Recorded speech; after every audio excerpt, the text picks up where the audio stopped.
provide your contact information. As long as you provide your contact information, my wonderful colleague and health and wellness co-chair, Dr. Sachi, will be providing everyone with her 7 tips for immunity support. Leading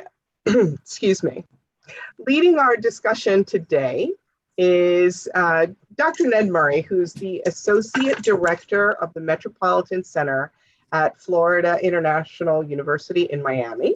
Dr. Murray is a leading expert on economic and housing market issues in South Florida and has authored many of the landmark affordable housing needs studies, including leading studies for Miami-Dade, Palm Beach, Broward, and Monroe counties.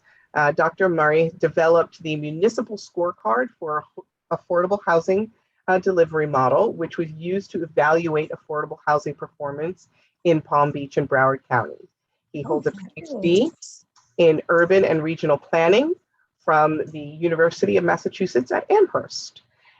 Also on our panel today is Dr. Cheryl Holder, is board certified in internal medicine and has dedicated her medical career to serving underserved populations. She began her career in 1987 as a National Health Service Corps scholar working with medically underserved communities in Miami-Dade County, Florida. Under the tutelage of Lynn Carmichael, MD, known as the father of family medicine, Holder supervised University of Miami family medicine residents during their internal medicine rotation at Jackson Memorial Hospital. Dr. Andrew Forster is an internal medicine physician with Baptist Health Primary Care and a member of Baptist Health Medical Group, an organization of more than 180 physicians in multiple specialties integrated within Baptist Health South Florida. He specializes in the prevention, diagnosis, and treatment of a wide range of health issues, including simple and complex health concerns, chronic disease management, minor emergencies, urgent care, and the coordination of care with specialists. A native of Liverpool, England, Dr. Forster received his medical degree from Tulane University School of Medicine in New Orleans. Dr. Mark Weinstein, Miami Beach resident and faculty director, Master of Science of the Human Resources Program, clinical professor of management at Florida International University in Miami, Florida. Dr. Weinstein specializes in the areas of occupational safety and health and employee wellness. He has published in a wide range of journals, including Applied Ergonomics, International Journal of Human Resource Management, Journal of Management Research, International Journal of Occupational Environmental Health, and the Journal of Construction and Engineering Management. Dr. Ravi Gajendran is an associate professor in the Department of Global Leadership and Management at Florida National University. And prior to joining FIU, Dr. Gajendran worked as an assistant professor of business administration in the College of Business at the University of Illinois at Urbana-Champaign. Dr. Gajendran's research interests include virtual work arrangements such as telecommuting, virtual teams, distributed teams, and computer-mediated communication. Richard Patatsky, founder of Miami CFO, is a seasoned C-level financial executive with expertise in the areas of M&A, restructuring, financial operations, and P&L management. Richard has dedicated his career to helping businesses develop the knowledge, processes, systems, and tools for success. And he has a proven and consistent track record of improving decision-making to support record-breaking corporate growth and profitability.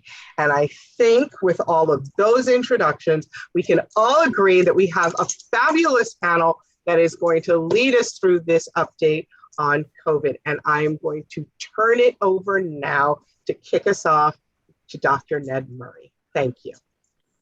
Well, good afternoon, everybody, and thank you, Meyer. It's great to be here. It's my pleasure, and to be with such a wonderful panel. It's really my joy to be with everybody and to be able to share this discussion. First off, I think it's important, to take us back just a bit.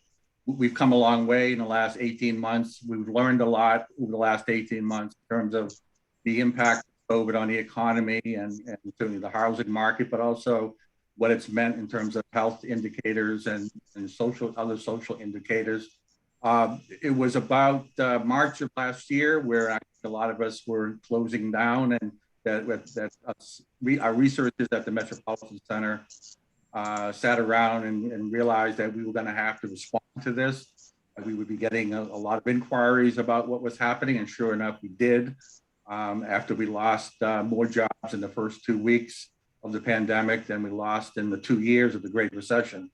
And of course, it hasn't taken us all the way back yet. Miami-Dade lost 185,000 jobs over those first couple months. We're still 134,000 jobs behind. We still have that deficit. Miami-Dade really lagging behind the rest of the state in the country at this point in terms of economic recovery. But the economy itself has slowed down. We are really going through a slowdown because of COVID infections around the country. That's also a global issue because of supply chains across the world. So most economists predicting this slowdown will take us right through to spring of 2022, which is not the news we want to hear, but it's something we're going to have to deal with, as we are dealing right now with the COVID infection increases here in the state of Florida and elsewhere. Really important to understand these impacts, as I mentioned back in March, and what the Metropolitan Center has been doing. And if you haven't been tracking our website, please do. That's metropolitan.fiu.edu. You'll see right on the front, on the homepage, our COVID index, our COVID recovery index, where we've been tracking this since February of last year on a number of different indicators, COVID being the driver. It was interesting. I was listening to NPR last week, and the money market report with Kai Ryssdal, and he said, "How do you spell economy?" And he spelled it COVID. Oh, he's absolutely right. So the COVID recovery index that we put together really has COVID as the real lead indicator.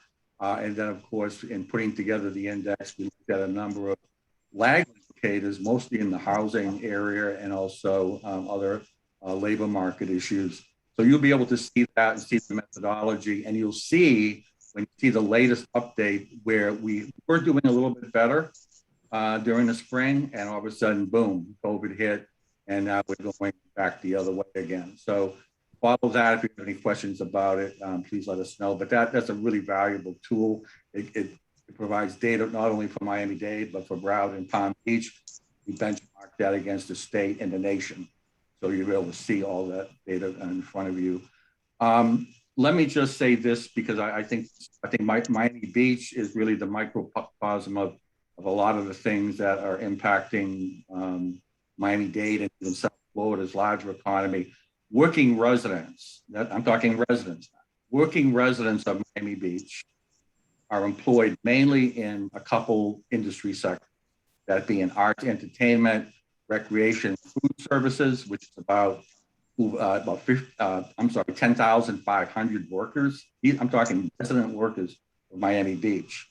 And then a group of others, almost 9,500 workers, are in educational services and healthcare services. So that's almost 20,000 resident workers in Miami Beach who are in mainly industries that have been frontline. The other issue here is the wages of most of these workers.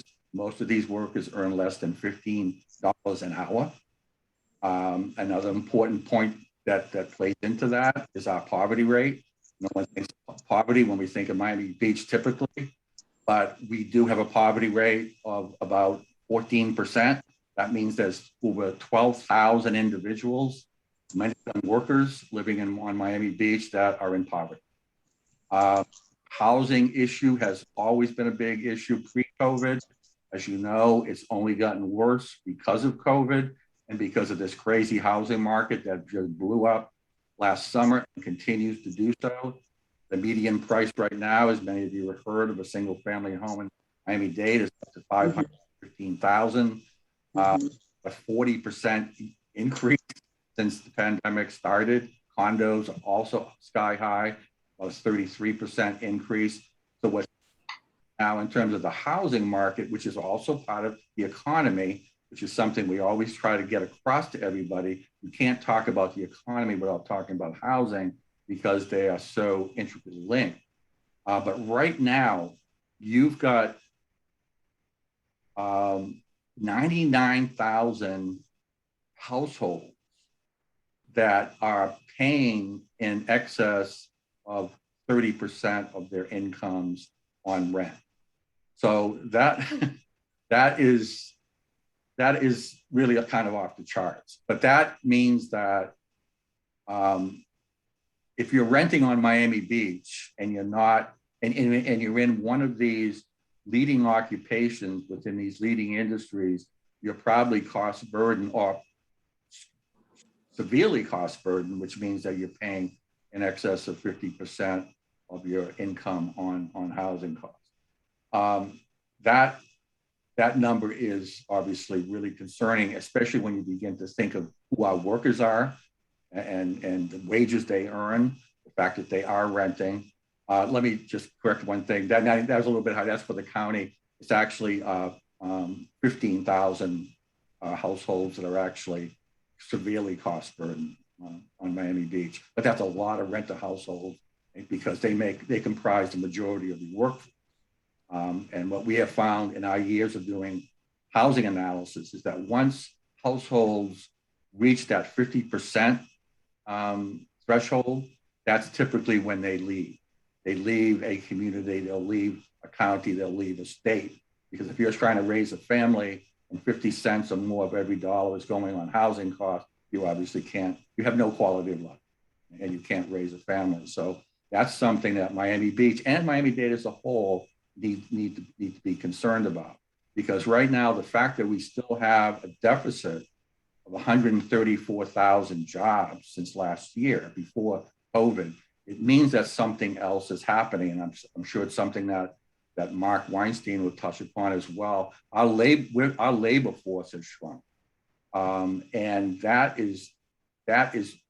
puts into question, why has it shrunk? Now, there's a number of reasons for it, which I'm sure Mark can speak to, but we also have data to support that we have people leaving the county altogether. So you don't lose 134,000 jobs without losing people to some other economic geography. So these are obviously very compelling numbers. We're tracking it, as I said, on a monthly basis. We're linking it to all the various industry sectors, obviously the ones that have been hit the hardest, particularly leisure and hospitality and retail, but also the transportation sector, which obviously been hurt, particularly the cruise lines and the airlines.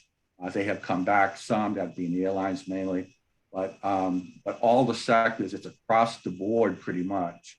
But certainly the frontline workers, the mismatch between labor, our labor force and the job openings, which I'm sure Mark will also speak on. There's obviously a problem there that's creating this mismatch. These are all issues that are really holding us back, and the slowdown is in the economy is really attributed to a lot of other factors, but it all starts with the COVID infections that, as you'll see on our COVID index. With that, I'd like to turn it over to Dr. Cheryl Holder, because Cheryl's been tracking the COVID numbers that I referred to. The COVID, as I said, the COVID infection rate are our lead indicator. They've been driving this economy. And also, as I said earlier, as the COVID infections went down, our economy began to improve. And then, of course, lately it's gone down again. And the important thing to remember here too, that's an important thing I have to get across. We follow economic shocks over the decades. We all know what we went through in the first decade of century relative to the economic recession. Well, that recession and all the ones that happened prior to it were recessions or an economic shock that were based on other factors. This is the first economic shock, which is really unprecedented, that was based on demand conditions or consumer conditions.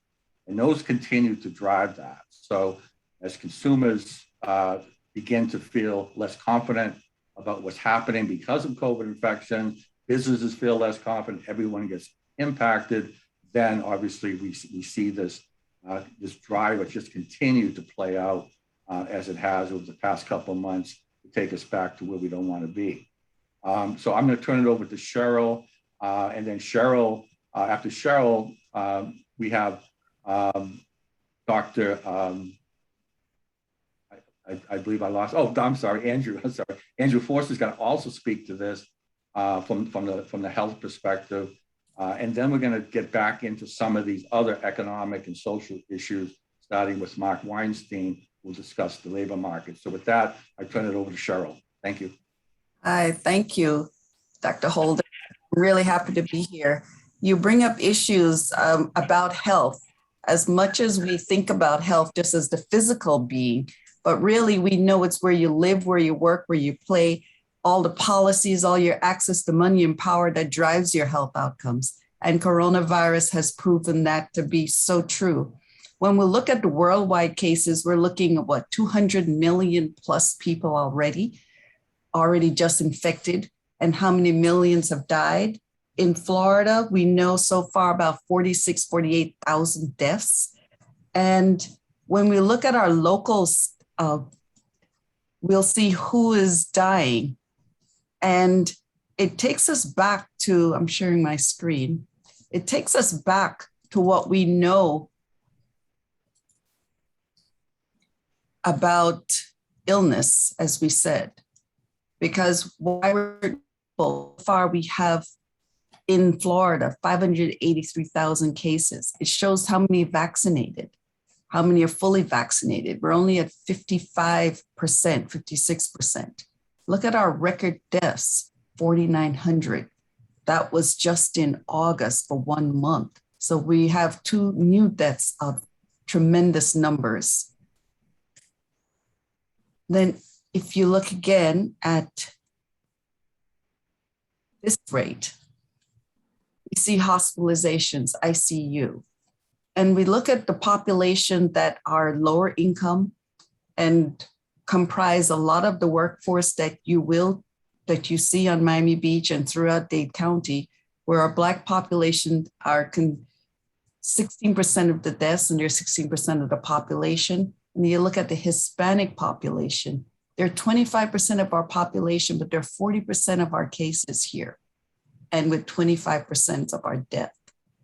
So we're confronting a huge issue of why is this population? What are we seeing? What are the differences? Why are the disparities that we see?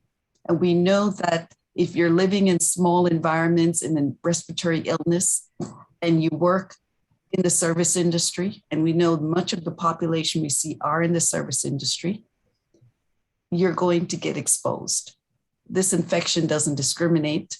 If you're out and about and you have minimal protection, you're more likely to get exposed to someone who has the infection. We know with this infection, the amount that you get exposed to is what we see triggered the infection. So we say the dose is the poison. So if you're in an environment where you're working, you're living in small spaces, you heard the housing deficits that we just described for lower income population. Many folks are living in multi-generational homes because of the housing cost. So nothing that we're seeing is really a surprise. Now, in terms of vaccine hesitancy, same population that often have not had access to care, have not developed trusted relationships, may not have the health literacy and have a legacy of being mistreated in the communities, then becomes much more vulnerable to be able to say, maybe I won't try something that's new. And also if a misinformation, some conspiracy theory shows up, may be more vulnerable for that to really take hold. And especially if they're trusted advisors. Many times we've seen some churches would have some fear of having some sort of religious aspect to this infection. And your trusted messenger is telling you that might affect you to go to heaven. It may make you less likely to take these precautions. And so what we've seen is that the population that should be most vaccinated and protected has some of the least vaccination rates. 30% Black, Hispanic are in the 30% with the folks under 65. When you're over 65, our vaccination rates across the board is very high, 60 to 70%. Well, when you look at the working population, especially the population that we need to keep this economy going, that rate for the Hispanic and Black populations are significantly lower. Again, you see the results of the hospitalization and the deaths. And even more concerning is what happens to those. You see the rises in infection. What happens post-infection? Not everyone is going to end up back where they started. Will they be able to re-enter the workforce at full productivity? So when you look at all the factors involved, it's incredibly concerning what we've seen. The virus replicates. Every virus that enters your body, it enters through the nose, it grabs onto your receptors, and it creates, for most people, a flu-like symptom. If you have any underlying disorder that affects your immune system, so we find people who are obese have a lot more risk of doing worse with this infection. People with diabetes, people any immunocompromised, older people, men we see having worse outcome, but that could be related to more men are in the workforce doing more of the jobs that put them at risk. There are more men who have the comorbid conditions. And we know that the male immune system from birth is a little bit less robust from birth. So these factors may be relating to some of the deaths that we see with the male predominance. So if you have an overweight male with any underlying disease, very high risk, and those populations should be vaccinated. Yet for much of the Black community and the Hispanic, because of poverty and because of all the underlying problems, they tend to have worse health before the infection, more obesity, more diabetes, more high blood pressure, which then makes, again, higher risk for doing poorly with an infection that attacks you and affects your immune system. So we're not surprised at what we've seen with this data and with the outcome. One of the things, I'll show my screen again, because this is really what we find incredibly important, is when we are to tackle an infection that is respiratory, we have to think of, we have to look at what are our roles? How much can we as a community, how much as we as individuals can do anything to protect somebody from getting this infection? And vaccine alone is one aspect of it. But if you look at all the other aspects that we have to put together, that's where masking becomes important, because masking helps to decrease how much virus comes at you.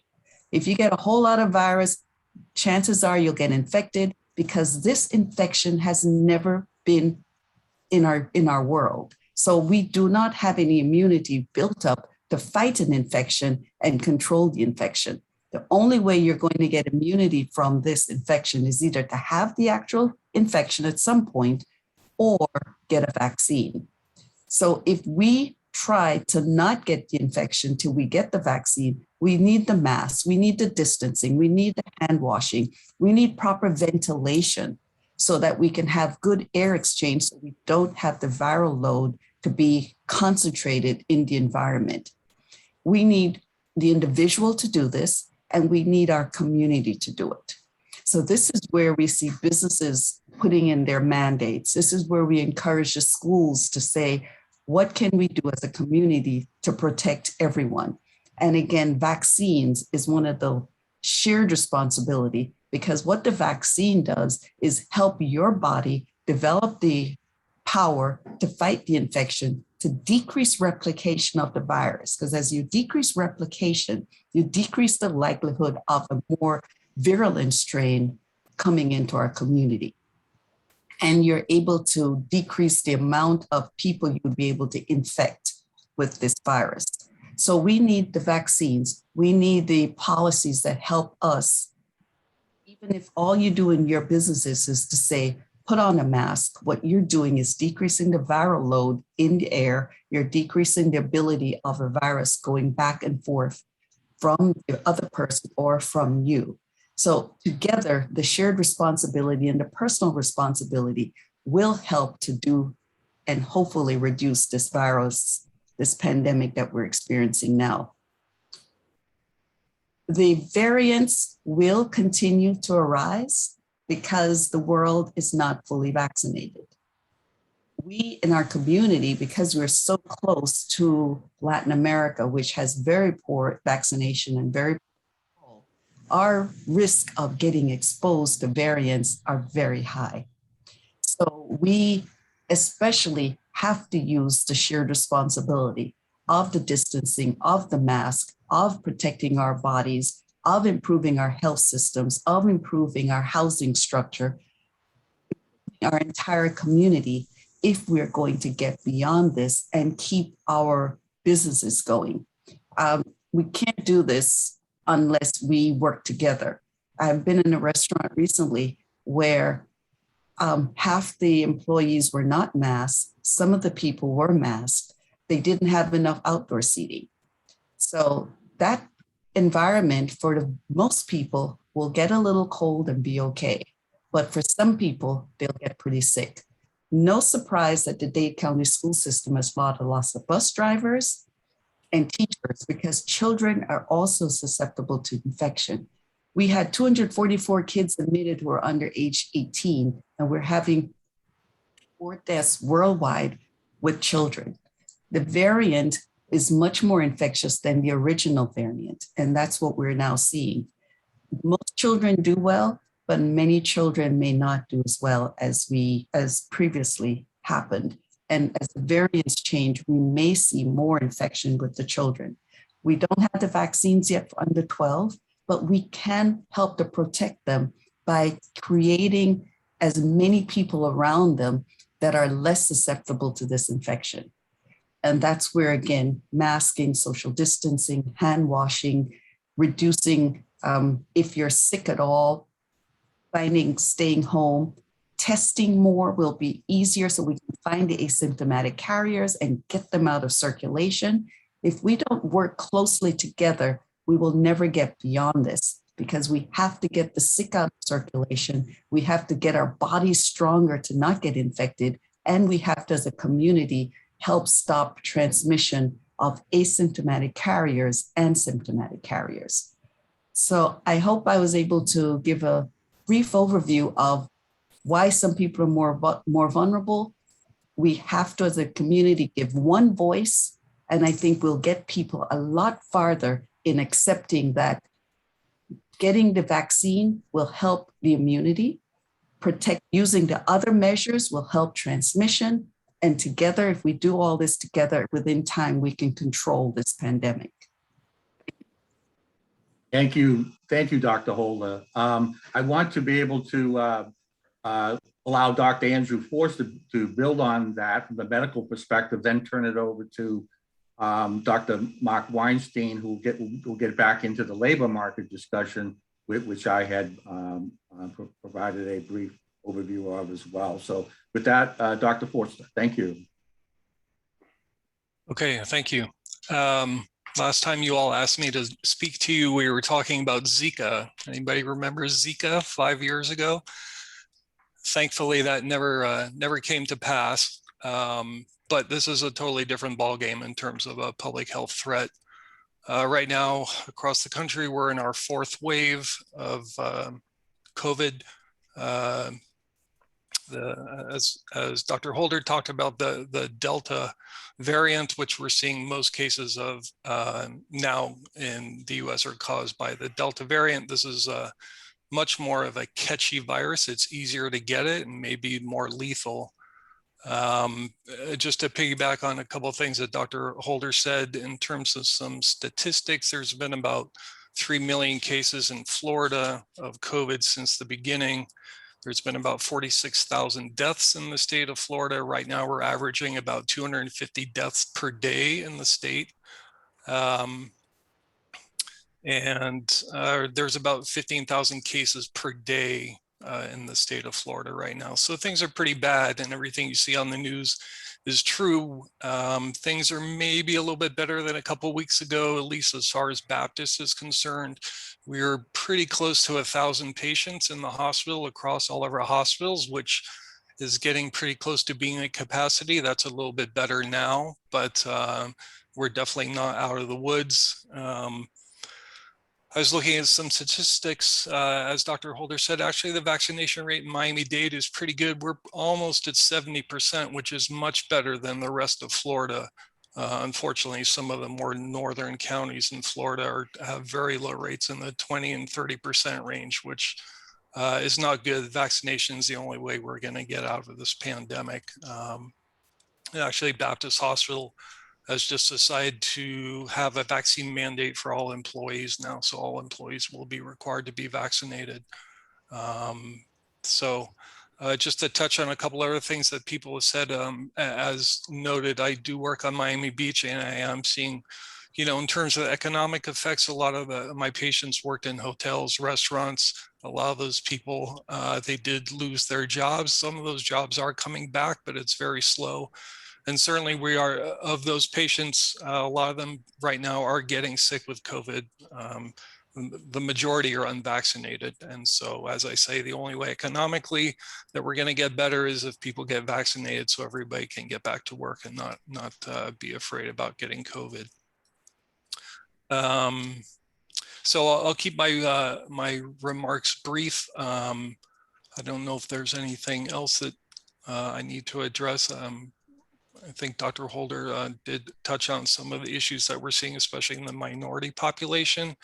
Probably one of the biggest hurdles we have, in addition to fighting the virus, is trying to convince people to get vaccinated for different reasons, maybe mistrust of the government or mistrust of the healthcare profession from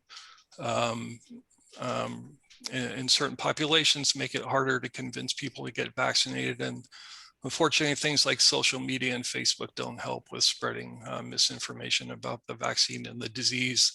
And I do spend a lot of my day trying to dispel myths about the virus, that it causes infertility or the vaccine causes infertility and things like that. That unfortunately, I do have to spend a lot of time trying to convince people that the vaccine is in their best interest.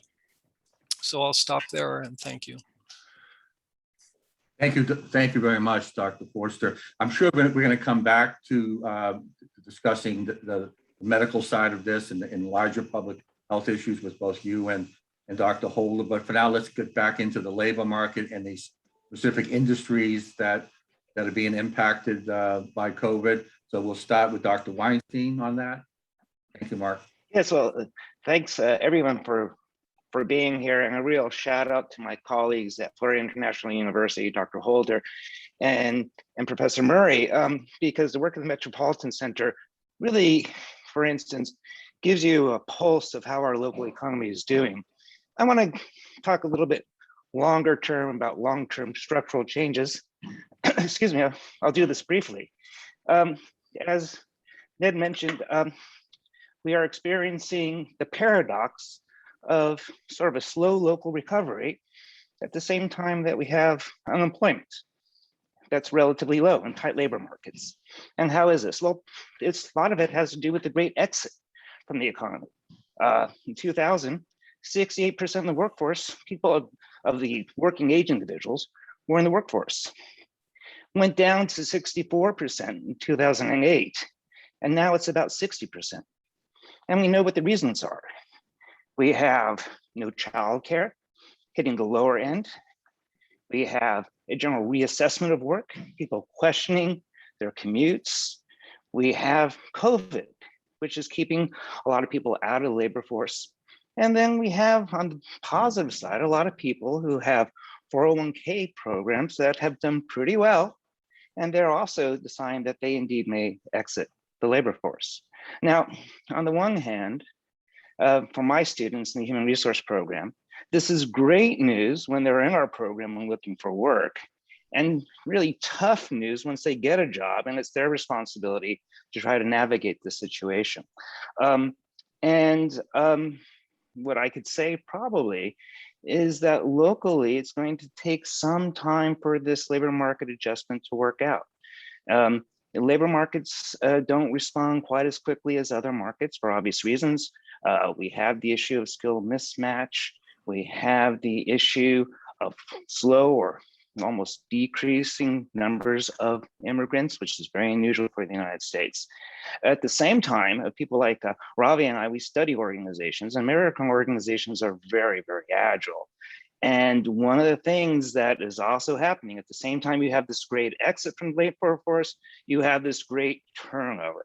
As individuals now are thinking about different kinds of jobs, different kind of occupations, wages and benefits are part of the equation, but what Ravi will be talking about is individuals are also going to be appreciating new opportunities for different structure of work. And that's tough news for Miami Beach, because a lot of the frontline work in Miami Beach is not remote, but a lot of people are going to be sort of gravitating to those jobs with greater flexibility.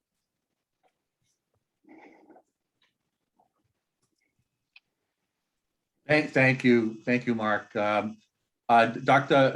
Kajendran, Ravi, you want to pick it up from there? Thanks. Sure. So I'd like to talk about an unintended, I hesitate to use the word, but an unintended upside from the pandemic for South Florida in general, Miami in particular, and perhaps Miami Beach in particular, which is, the pandemic has forced a rethink about the nature of work itself. It's, a structural rethink. Previously, when I've been studying remote work or telecommuting now for almost, a decade and a half, and previously discussions around remote work would happen among HR folk. So you'd have HR managers talking about it as a flexible work arrangement, work-family balance. Those were sort of the conversations around remote work. But what's changed now is CEOs are talking about it. The CFOs are talking about it because people are recognizing this is a fundamentally new way of, organizing work, figuring out how we structure people within our organization. So you have on one hand, the pandemic forcing everybody to work remotely. And on the other hand, you have a lot of employees who've just realized, if I can get my job done just as effectively from home, why do I need to commute? Or why do I need to live in Silicon Valley? Or why do I need to live in New York City and pay those astronomical rents? Or why do I need to live in Buffalo and deal with the ice, right? So a lot of people are now fundamentally rethinking about, where do I want to live? Because where you live and where you work have sort of become decoupled. And one of the benefits of Florida with its abundant sunshine, is that a lot of people want to move here. A lot of people are, so there are two things that are driving this. One is this large scale adoption of remote work, the acceptability of remote work, and companies like, Facebook and Twitter and lots of other companies saying, you can work permanently, you can work remotely on a permanent basis. A lot of companies are saying, yeah, you can work anywhere and you can come in as and when you need, as and when needed. So if you have Southwest flying from Miami to Buffalo, if you're, you can go to Buffalo a couple of times a month, and you can live here while your erstwhile job was located in Buffalo, has now, kind of gone to work from anywhere. So what's happened, and combined with that, is sort of like a push. So Mayor Suarez, Miami Mayor Suarez, recently had this tweet blow up. There was a tech entrepreneur who said, how about moving the tech scene to Miami? And Mayor Suarez reacted by saying that, what can we do to help? And that blew up with over 2 million people sort of, liking it. And then there's a whole Miami 2.0 movement where there's a large scale move to attract tech talent to move to Miami. Guess what? Tech industry is one industry where remote work works brilliantly because you're working with code. The tech industry already was, one of the advanced users of remote work. So there's a confluence of factors, right? So there's, people wanting to move to a state with sunshine, where the lifestyle is better. People want to live on Miami Beach. I mean, that's their ideal sort of lifestyle. And second, a decoupling of place of work from location of work, and also like an invitation from folks out here saying, come here, we can set up a tech scene here. So there's a avid tech scene, there's avid crypto, cryptocurrency scene. A lot of financial investors, venture capitalists, are moving from New York City because of high taxes to this area. No wonder the rents are going up. No wonder real estate costs are going up. But it also is an upside, because in the long term, if you have like this thriving tech-based economy, if you have a thriving financial industry out here, that's going to create jobs, and that's going to have ripple effects across the economy. So it's a short term, the pandemic has affected us in the short term, but there could be a silver lining if indeed Miami can live up to its potential in terms of attracting the kind of talent that previously Silicon Valley would attract, or previously New York City would attract. Yeah, so I have a quick question, and as co-chair, I guess it's my right to ask it. But so that's great, and that's a wonderful upside. But and I know from my business, where are our frontline employees to serve this new population?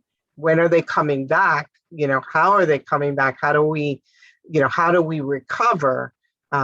Because without frontline employees, even though we've got this great influx, of people, we don't have people to help support that, to continue to grow our businesses. And so it depends on the kind of business. If the kind of tech entrepreneurs that that Mayor Suarez is hoping to attract land up here, their workforce can live anywhere. Their workforce outside the U.S., they can be anywhere.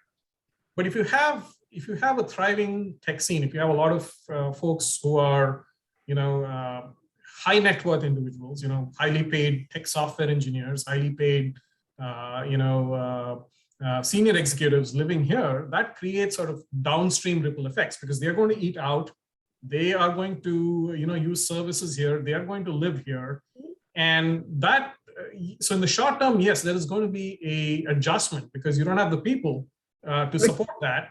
But in the long term, wages, I would assume that wages would go up to support that. And you would have people finding it attractive to come here to do that. So there is going to be a short-term adjustment. So this upside is likely to happen 5 years, 10 years from now. It's not going to happen tomorrow. It's a slow upside, and we don't know if it's going to take off, because you can't just say, okay, come over and we'll have like a tech scene here. You need an ecosystem around that. So it's a bit of chicken and egg, right? So you need to invest to get that ecosystem up and running, but you need that ecosystem up and running to be able to invest in the first place. So you need to somehow break that cycle to get it all started. So we do have two quick questions. I see one that came in through the chat, and I also see that Kenneth Wright has his hand up. So let me first take the one from the chat, because this one is addressed to all the panelists. And I'm doing this right before we get to Rich, because Rich is going to tell us where the money is. But as consumers, we're bombarded with information from our national government, state government, and local government. No one knows who to trust and who to listen to. The million-dollar question is this: as consumers and business leaders, what and how do we proceed? Who do we listen to? Who do we trust? Well, I'll start as a physician. Hopefully, we all have primary care physicians or somebody. If you're fortunate enough and insured, that's a really useful, valuable source.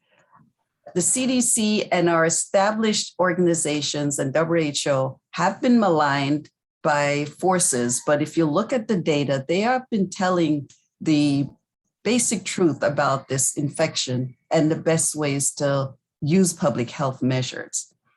Now, I find the politicization of it has been difficult. And when you look at who's trusting, that's when it gets back to they see it goes down by political affiliation. So I think this is modern, and this is how we have to look at how we transfer information across the board.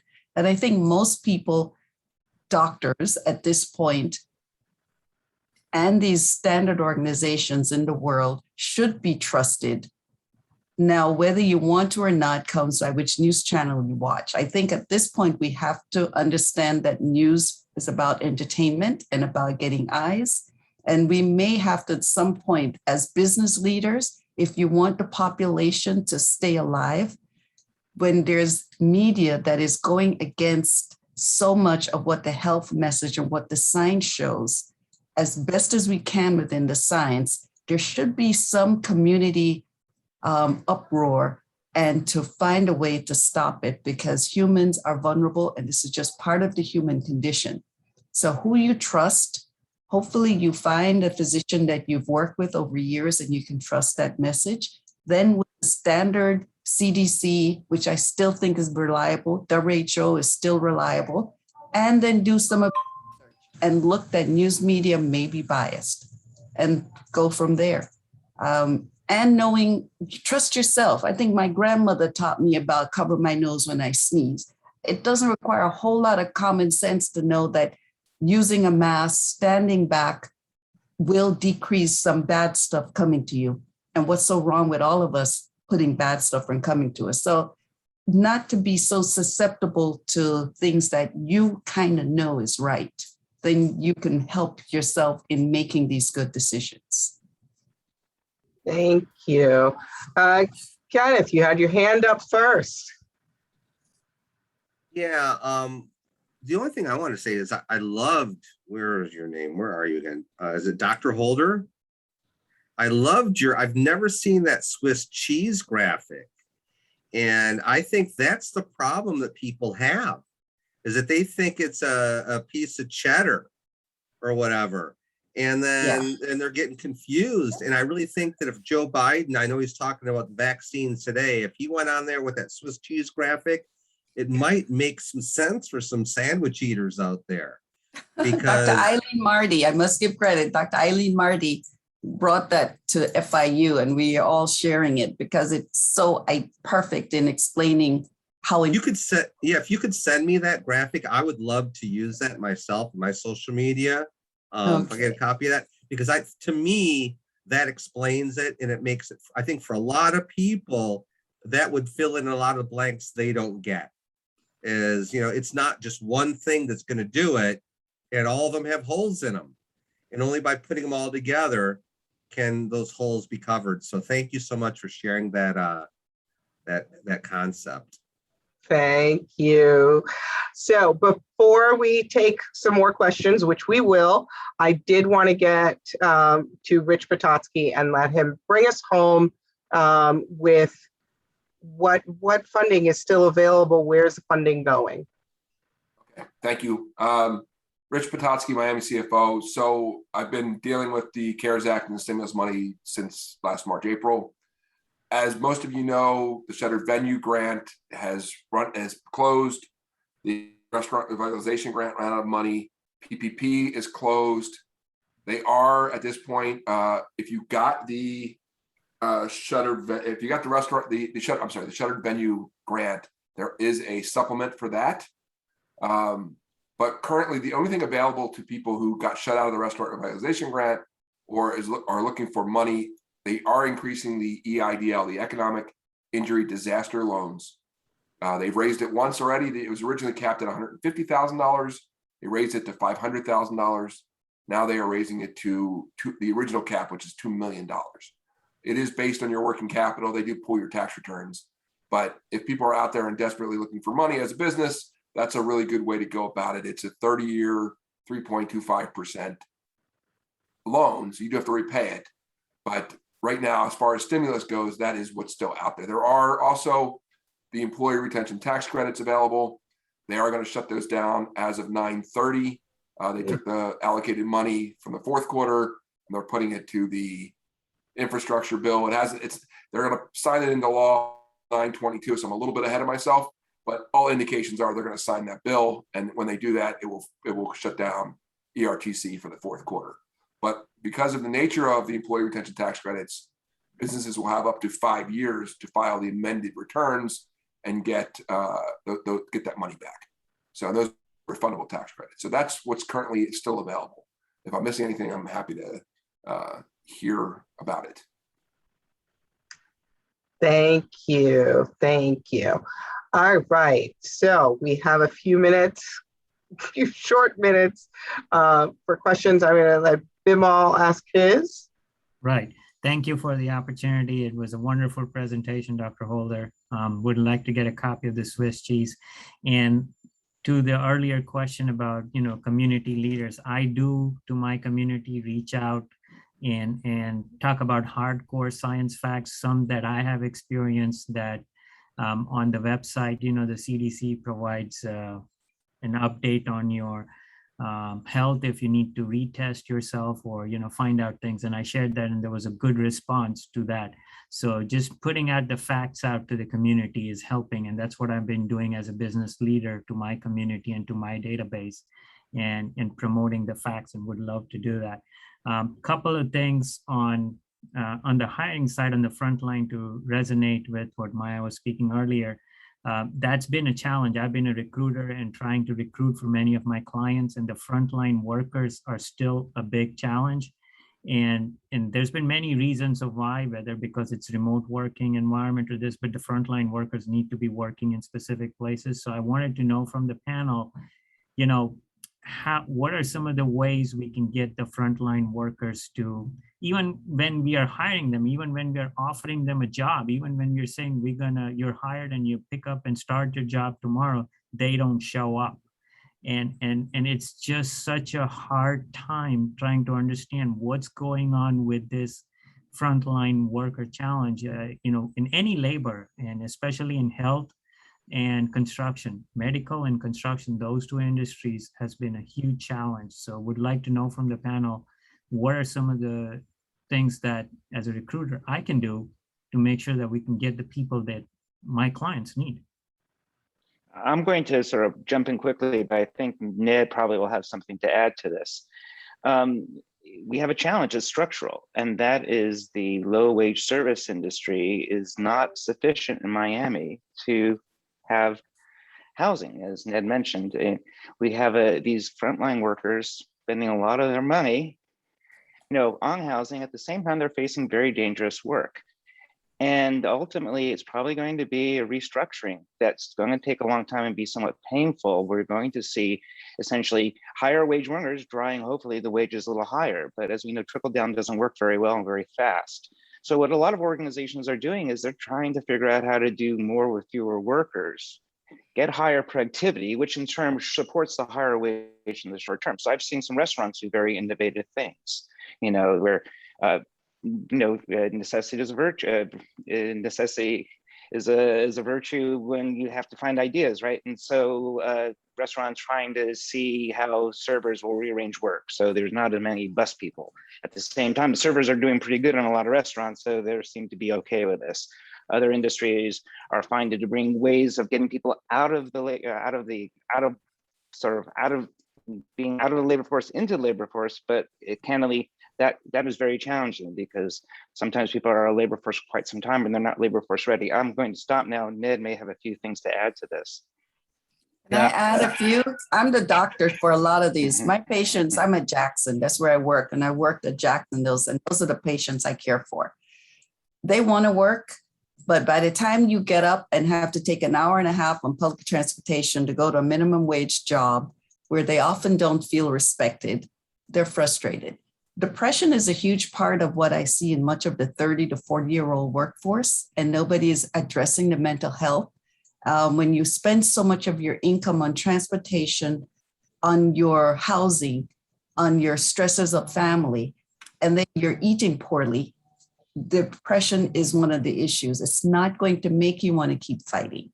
And so you'd find another way. So migrating out of this community, I see big in the Black community, and especially in the younger Hispanic community that have gotten a high school degree, that have gotten some college, they just don't see a future here. So unless the businesses find a way to get people to live closer, have fewer stressors on the job, they're not going to take these jobs.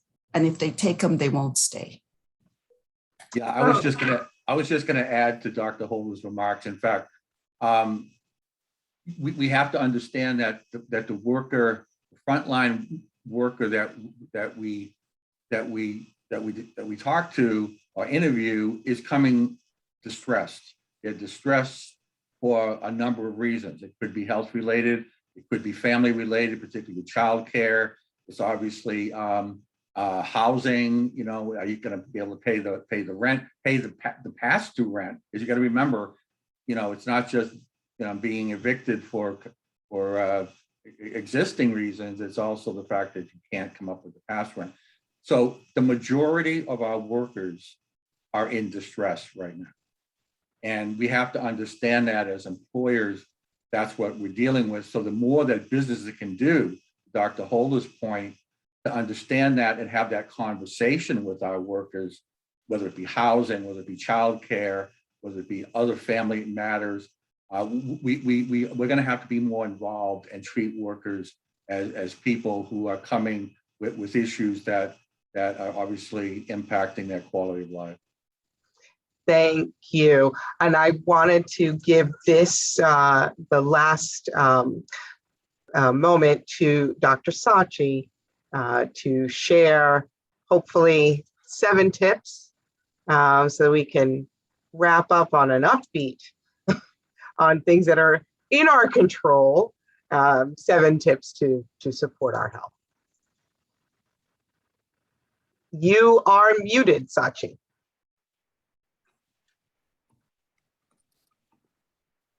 Still muted. There you go. So I have these tips that I will be sending to you if you have your email in the chat. So there's no rush to write it down or anything. These are my 7 favorite tips. 1, make sure you have no nutrient deficiencies. I would suggest having tests done, but short of that, take a multi-nutrient. Note, I did not say multivitamin. Your multi-nutrient should have all the vitamins, A, B, C, D, and E in it, plus magnesium, calcium, omega fish oils, CoQ10, and zinc.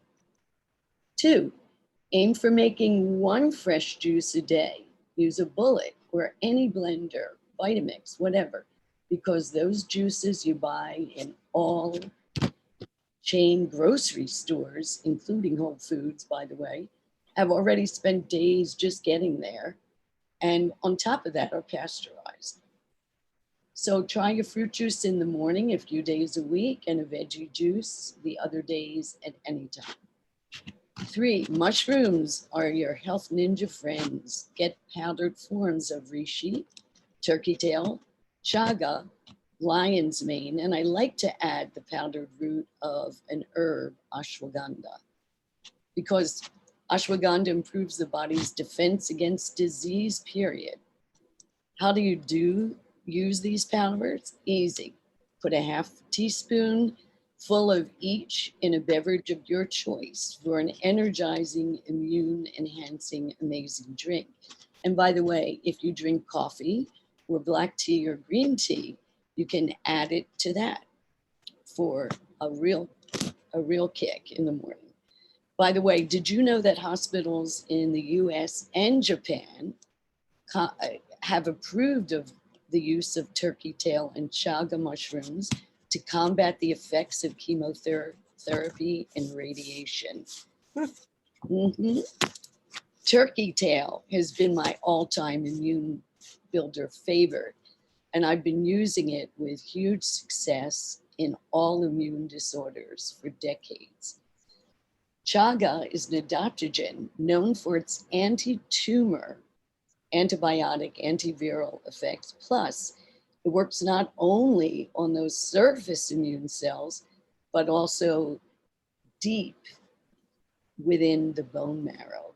So think stem cells, natural killer cells, and T cells, by the way. Wow. I like to add reishi because it's an adaptogen, which is all about being balanced, being alert yet calm. And who doesn't want that? In fact, I call it nature's Xanax. Another favorite of mine is lion's mane because it has nerve growth factor. The nervous system is constantly transmitting and receiving signals between the two B's, the body and the brain. And therefore, this nerve growth factor is the substance for plasticity.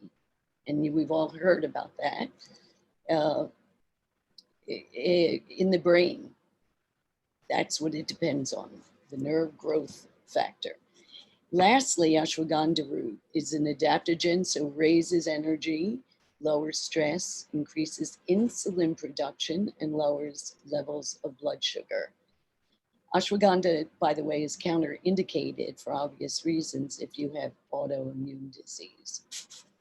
Make your home exercise friendly. Personally, I have a 40-inch trampoline in my living room, a chin-up bar and a doorway in between, and a twister in my meditation room. I take music and dance breaks regularly, which are not only great fun and de-stressors, but great exercise and extra points if you sing along loudly, and no demerits if you sing off key. It's the gusto that counts. Mint family herbs. I learned this in Greece. In the walkways leading up to homes in Greece, they plant the mint herbs, and that's a big plus. They smell fabulous, affording respiratory effects that penetrate deeply into the lung cells. Plus, they are antiviral, antimicrobial, and cuttings of these plants also grace the indoors, bringing with them not only their beauty, but their health benefits, plus the yum factor when added to food. I like to rotate the oils of these herbs, oregano, sage, holy basil, mint. Plus, I add echinacea as part of my ninja defense. Lest we forget, Native Americans used echinacea successfully to treat viral infections and to build immunity. Plus, it's only the most researched herb. No, we're not speaking of essence oils here, only ingestible oils. 6, open your windows. Allow the fresh air to circulate in your home in the early morning and late night. Plus, I really believe in HEPA filters, big time. They can be installed in full home air conditioning units or large models for living spaces. I have those. And really small areas for closed areas like desks or at night when sleeping. They do require replacement filters rather often, but are so worth it. And 7, finally, if you've stayed on, I would like to lead you in what you should do a few days out of the every day, actually, to breathe deeply in that sacred moment between sleep and being awake, and just breathe deeply and feel the life presence. Thank you. I promise you I'll send you my tips, and thank you everyone for this. Thank you. Talk. Thank you, Dr. Sachi. And thank you all for joining, especially those that stayed to the very end. I know we ran over, and so we lost a few people, but I really do appreciate all of your expertise today. This was so informative, and I think it was a very valuable discussion. And I can't wait to share the recording with those that couldn't make it today. So thank you so much. I appreciate it. Thank you to all of our panelists, our doctors. We know that you've had a very, very, very busy schedule these past several months, especially. So we definitely value your time and all of the insight. The professors, the doctors, Rich Petoskey, Dr. Sachi, all of you, thank you so much. And we will be connecting with you again soon and hopefully getting more information from you. Thank you. Thank you. Thank you, everyone. Great panel. Thank you, everyone. Thank you. Thank you. Thank you. Bye-bye. Dr. Sachi, I'm looking forward to getting that list. Sounds amazing. Yes, and I think I thank